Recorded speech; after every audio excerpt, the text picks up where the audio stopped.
And that is more of a problem. I mean, that's just the reality here. Okay, you had 5 drinks. Okay, only have 2. If he doesn't trust himself, he's not going to do it. Harvey, is it possible that somebody like Ray Rice is not an alcoholic, but Yes. can keep things in moderation? Is that possible? It is, but he's now says he's sworn it off. So it's like poison to him now. He's sworn it off. In other words, he can't have a drink at a cocktail party. Here's the reality here, guys. Obviously, that alcohol is not the root of the problem. It's the catalyst on any given. It can be a catalyst on any given. Yeah, the root of the problem when somebody punches their girlfriend into unconsciousness is not alcohol. Alcohol exacerbates the problem. It is not the root of a problem. The name is DenLan Johnson. I'm calling from South Florida, and I just want to say, first of all, Ray Rice was wrong. He made a huge mistake, and if I was the commissioner, I would have suspended him for a year, made him pay $1 million of his own money to domestic violence shelters. With that said, I want to bring up the double standard of hypocrisy by the media, the public, and the politicians. Dante Stallworth killed the man. He only spent 24 days in jail. He was allowed to return to the NFL. I don't remember this level of scrutiny.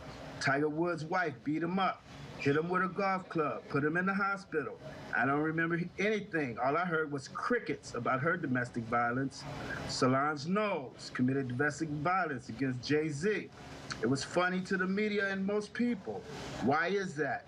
Why were Elin and Solange not arrested, ostracized by the media, the public, and politicians? Do you see some kind of a parallel here where you think that what Ray did is the equivalent of what Solange did? Had the bodyguard not been there, it could have been. But it wasn't that. But it wasn't.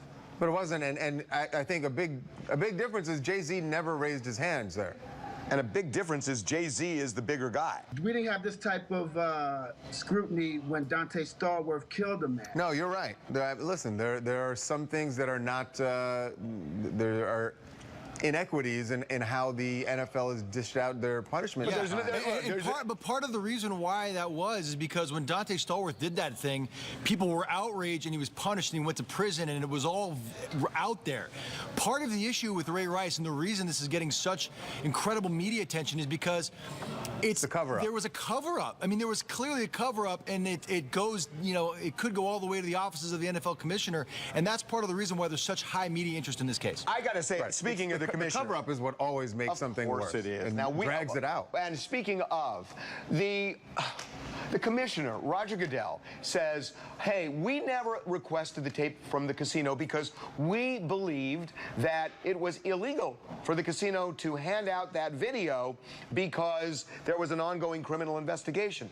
A, that's ridiculous, and B, he is dead wrong. It was so simple to check that the Attorney General for the state of New Jersey told us very clearly, absolutely not. If they went there, there's nothing prohibiting the casino from giving them the tape. Goodell has really good lawyers, and it's basic legal research, yet for months and months and months, he says they were under an impression that's just not true. That if you did research, you would have found it wasn't true. This is a guy, at the very least, who didn't want to see the tape, and at the very worst, knew about it. Well, I think he knew about the tape. He admits that he knew that a tape existed. The question is, was it in their offices? Why wouldn't he have gone to, This looks terrible for